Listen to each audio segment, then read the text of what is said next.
आप सभी को आज मैं बताने जा रहा हूँ द्विघात समीकरण के विविक्त कर के बारे में, या इसको विवेचक भी बोल देता है कोई कोई।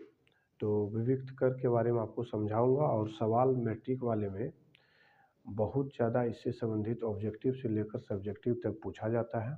और आप लोग ध्यान से सुनिएगा। द्विघात समीकरण के बारे में आज मैं आपको ठीक से समझा रहा हूँ और आप समझने का प्रयास कीजिए।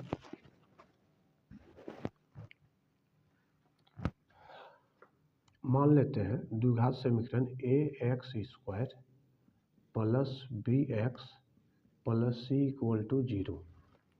इसमें साफ साफ स्पष्ट दिख रहा है, x² के पहले वाले पद को a बोलते हैं, x के पहले वाले पद को b बोलते हैं, और लास्ट में जो भी पद रहेगा जैसे भी चिन्ह के साथ उसको c बोलते हैं। तो यहाँ पर हम विविक्त कर के अगर बात करें हम विविक्त कर, कोई इसको विवेचक भी बोल देते हैं, और इसको हम लोग बड़ी डी से सूचित करते हैं। ठीक है, तो डी का सूत्र हो जाता है b² माइनस 4ac।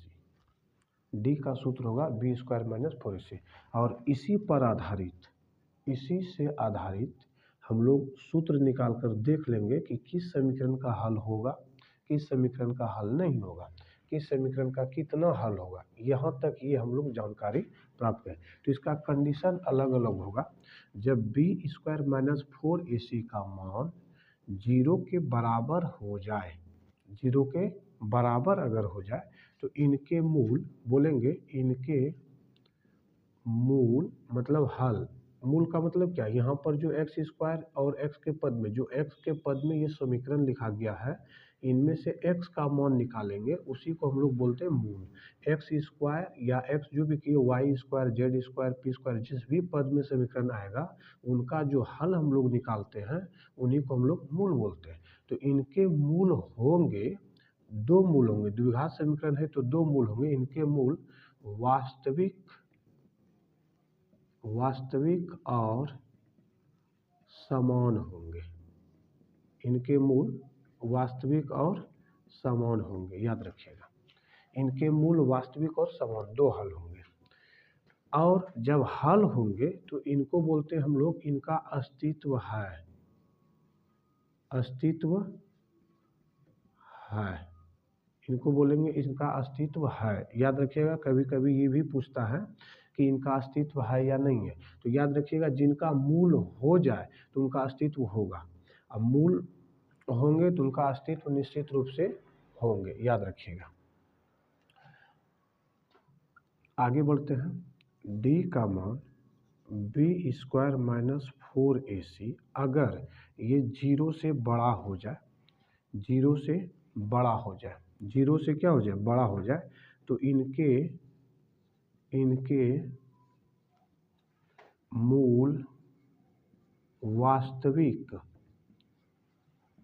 वास्तविक और असमान होंगे, समान होंगे। और कभी कभी ये भी पूछेगा, जब हल है तो बोलिएगा इनका अस्तित्व है।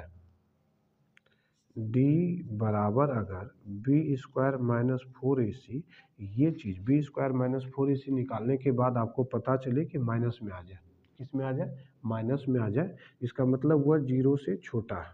0 से क्या है, छोटा। जब 0 से छोटा d का मान आ जाए तो इनके हल नहीं होंगे, इनके हल नहीं होंगे। इसी को बोलते हम लोग, इनके अवास्तविक हल होंगे, इनके अवास्तविक हल होंगे। अवास्तविक का मतलब सुनिएगा, वास्तविक में आ जाती है दुनिया की सभी संख्याएं, वास्तविक में आ जाती है दुनिया की सभी संख्याएं, लेकिन अवास्तविक में इसका हल होगा ही नहीं, कोई संख्या नहीं, इसका मतलब इसका हल नहीं हो सकता। इनको बोलेंगे इनके अस्तित्व नहीं है। इनका भी बोल देंगे इनका अस्तित्व है, अस्तित्व है। इनको बोलेंगे इनका अस्तित्व नहीं है।